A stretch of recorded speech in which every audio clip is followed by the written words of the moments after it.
আসসালামু আলাইকুম। আমাদের নিরাপদ খাবারের এটা হচ্ছে ব্ল্যাক রাইস।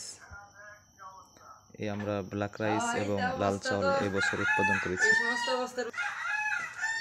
এটা হচ্ছে লাল চাউল, কালো চাউল এবং লাল চাউল। এটা আরো লাল হবে ইনশাল্লাহ। আমাদের দেশি মুরগি বিক্রি হয়ে গেছে, অল্প কিছু আমরা খাবারের জন্য রেখেছি। এটা মুরগ, দুটি পা বাঁধা আছে এখন।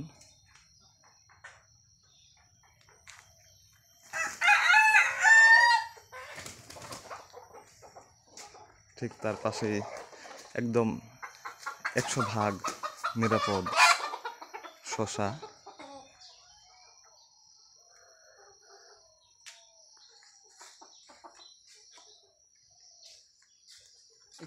কোনো ধরনের ঔষধ স্প্রে করা হয় নাই, আমরা শুধু জৈব সারের মাধ্যমে ট্রাইকো কম্পোস্ট ব্যবহার করে শসা তৈরি করতেছি।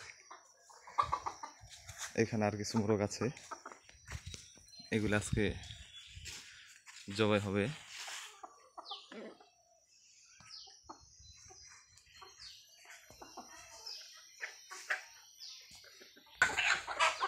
জৈব সার তৈরির জন্য প্রস্তুত হচ্ছে আমাদের দেশি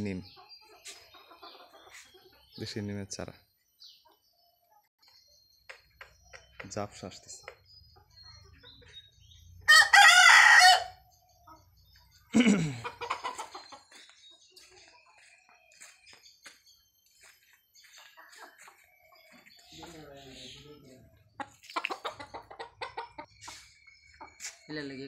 কোন চাচা?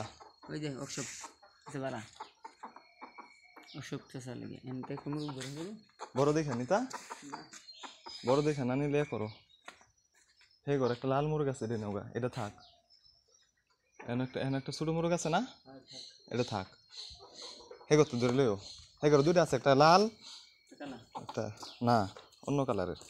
তাহলে শেষ করে দে নাকি? হ্যাঁ।